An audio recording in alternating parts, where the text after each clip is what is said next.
Dear participants, dear colleagues, dear friends of Ukraine, this is our fourth Ukraine Recovery Conference during time of unlawful war of Russia.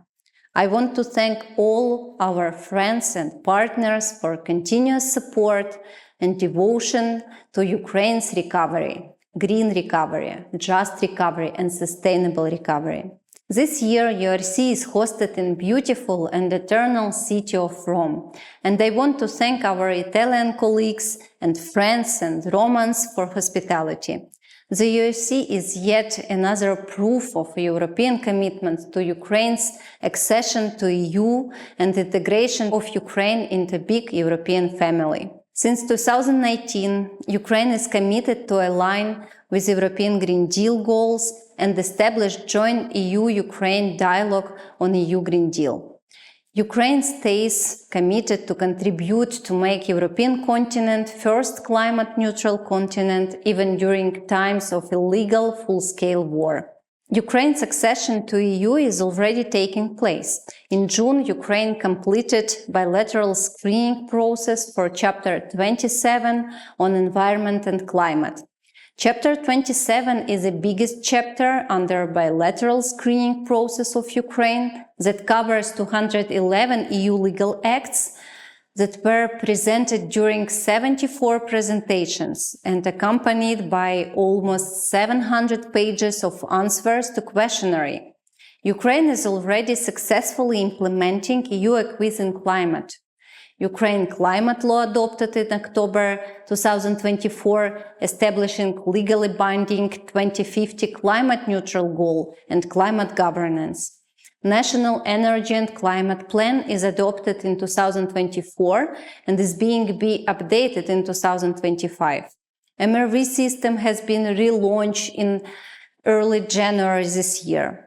Ukraine adopted ETS implementation roadmap in March 2025.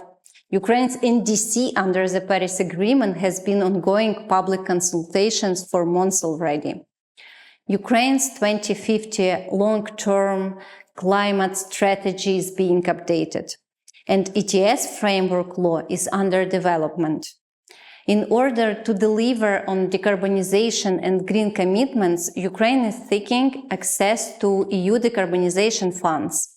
Ukraine Green Facility is planning to open a call for expression of interest for green transition and decarbonization projects related to ETS and CBAM-covered entities. We are well aware that the EU environmental and climate legislation framework is complex, continuously changing and evolving process. So, EU acquis for Ukraine is climate and green transition is evolving and emerging process that requires continuous coordination with relevant EU institutions and enhanced interagency coordination, especially with Ministry of Energy and the Ministry of Economy.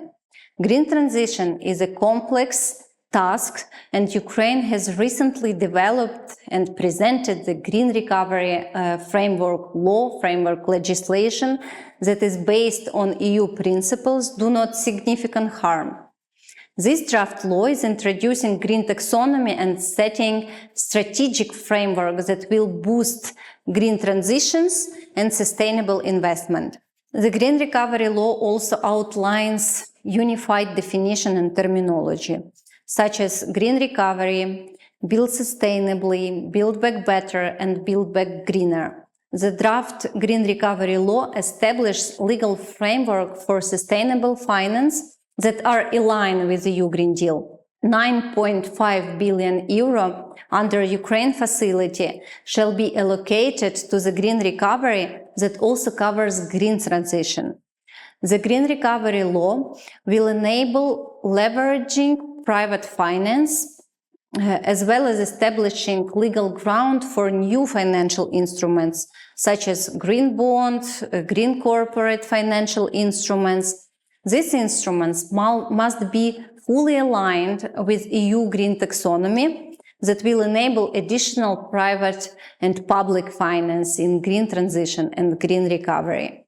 A new world is being built on the way to peace, And at the same time, we are shaping a new way of caring for the environment while dealing with the effects of war.